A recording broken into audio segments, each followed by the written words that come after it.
சாந்தி 20/7/2026 வாணி தரும் வசந்தம் திங்கட்கிழமை.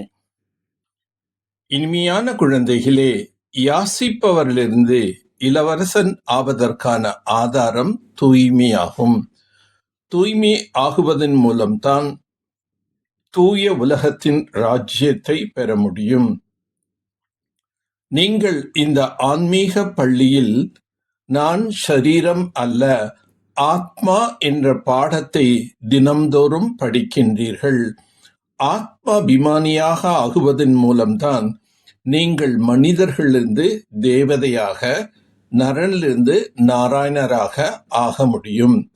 இச்சமயத்தில் அனைத்து மனிதர்களும் பூஜாரியாக, அதாவது தூய்மை இழந்தவர்களாக, தேக அபிமானியாக இருக்கின்றனர். ஆதலால் தூய்மையானவர்களாக ஆக்கக்கூடிய தந்தையை அழைத்து கொண்டிருக்கின்றனர். இப்பொழுது பாரதத்தில் மாயையின் நிழல் அதிகமாக பரவி இருக்கின்றது. மிகவும் தூய்மையற்றவர்களாக ஆகிவிட்டனர். அதனால் தான் ஹே பதீத பாவனே, மீண்டும் தூய்மையாக ஆக்குவதற்கு வாருங்கள் என்று அழைக்கின்றனர். இந்த நேரத்தில் அனைவரும் பரலோகிக்க தந்தையை அழைக்கின்றனர். ஏனென்றால் அனைவரும் துக்கமானவர்களாக இருக்கின்றார்கள். தந்தையோ உயர்ந்திலும் உயர்ந்த ஞான கடலானவர், சுக கடலானவர், அமைதியின் கடலானவராக உள்ளார். மனித ஆத்மா தனது தந்தையை இவ்வாறாக மகிமை செய்கின்றது. சத்தியுகத்தில் பாரதம் தூய்மையாக இருந்தபோது தேவி தேவதைகளின் ராஜ்யம் இருந்தது. ஞான கடலான பதீத பாவன் பரம்பிதா பரமாத்மா பரந்தாமத்திலிருந்து வந்து பிரம்மாவின் மூலம் நமக்கு படிப்பு கற்பிக்கின்றார். பரம்பிதா பரமாத்மா ஞான கடலானவர் பிரம்மாவின் மூலம் அனைத்து சாஸ்திரங்களின் சாரத்தை புரிய வைக்கின்றார். பிரம்மாவை அல்லது விஷ்ணுவை ஞான கடல் என்று கூறுவது கிடையாது. சிவ தந்தைதான் ஞான கடலாக உள்ளார். ஸ்வதர்ஷன சக்கரதாரியாக ஆகுவதன் மூலம் நீங்கள் சொர்க்கத்தின் சக்கரவர்த்தி மகாராஜா ஆகின்றீர்கள். தந்தையை நினைவு செய்கின்றனரே தவிர ஸ்ரீ கிருஷ்ணரே அல்ல. பகவான் மகாராஜாவாக ஆகுவது கிடையாது. மனிதர்கள் முற்றிலும் கல் புத்தி உடையவர்களாக இருக்கின்றனர். தங்க புத்தி என்று ஸ்ரீ லக்ஷ்மி நாராயணனை கூறலாம். மன்னன் எப்படியோ மக்கள் அப்படியே. பாரதம் போன்ற சுகதாமம் வேற எந்த கண்டமும் கிடையாது. பிரம்மாவின் மூலம்தான் சொர்க்கம் ஸ்தாபனை ஆகின்றது. இன்றிலிருந்து 5000 ஆண்டுக்கு முன்பும் உங்களுக்கு ராஜயோகம் கற்பிக்க நான் சங்கம யுகத்தில் வந்திருந்தேன்.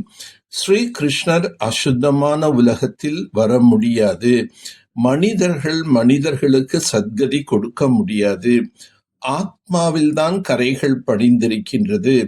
ஆத்மாதான் தங்கம், வெள்ளி, தாமரம், இரும்பாக மாறுகின்றது. எந்த அளவுக்கு நினைவு செய்வீர்களோ அந்த அளவுக்கு தூய்மையற்றதிலிருந்து தூய்மையாக ஆகுவீர்கள்.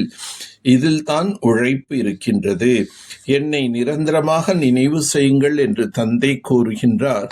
தூய்மை ஆகுங்கள், நீங்கள் என் கூடவே முக்தி தாமத்திற்கு வந்து விடுவீர்கள். தூய்மை இழந்தவர்களிலிருந்து தூய்மையாக ஆகுவதற்கு ஞானம் மற்றும் யோகாவில் உறுதியானவர்களாக ஆக வேண்டும். ஆத்மாவில் படிந்திருக்கும் கரையை நினைவிற்கான முயற்சி மூலம் நீக்க வேண்டும். நான் பிரம்மா, வாய் வம்சாவளி பிராமணன், குடிமி போன்றவன் என்ற போதையில் இருக்க வேண்டும். தனது சக்தி வாய்ந்த உள் உணர்வால் தூய்மையற்ற வாயு மண்டலத்தை மாற்றியமைக்கும் மாஸ்டர் பதீத பாவன் ஆகுக. சுற்றுச்சூழல் எப்படி இருந்தாலும் நமது சக்தி வாய்ந்த உள் உணர்வால் மாற்றி அமைக்க முடியும்.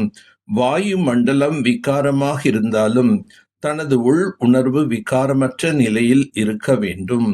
பதீதமானவர்களை பாவனமாக மாற்றுபவர்கள் பதீத வாயு மண்டலத்தில் பாதிப்படைய மாட்டார்கள்.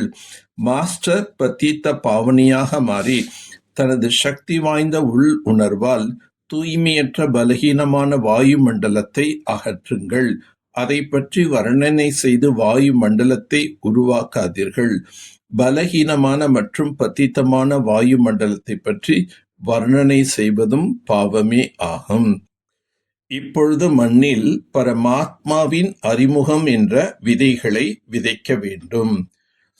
யோகம் என்பது அமைதி சக்தியாகும். இந்த அமைதி சக்தி சுலபமாகவே தன்னையும் பிறரையும் மாற்றிவிடும். இதனால் மனிதனும் மாறுவான் எனில் இயற்கையும் மாறும். மனிதர்களுக்கு வாய் மூலமாக பாடம் நடத்துவீர்கள். ஆனால் இயற்கைக்கு அமைதி சக்தி எனும் யோக பலம் தேவை. யோகத்தில் நிலை பெறும்போது அனைத்து எண்ணங்களும் சாந்தம் அடைகின்றது. நானும் பாபாவும் ஒரே சங்கல்பம் உள்ளது. இதுவே பவர்ஃபுல் யோகமாகும். தந்தையின் சந்திப்பின் அனுபவம் தவிர மற்ற அனைத்து எண்ணங்களும் அடங்க வேண்டும். அப்போது ஜுவாலா சுரூபமான நினைவு என்று அழைக்கப்படும். அதன் மூலமே மாற்றம் நிகழும். நல்லது. ஓம் சாந்தி. ஓம் சாந்தி. ஓம் சாந்தி.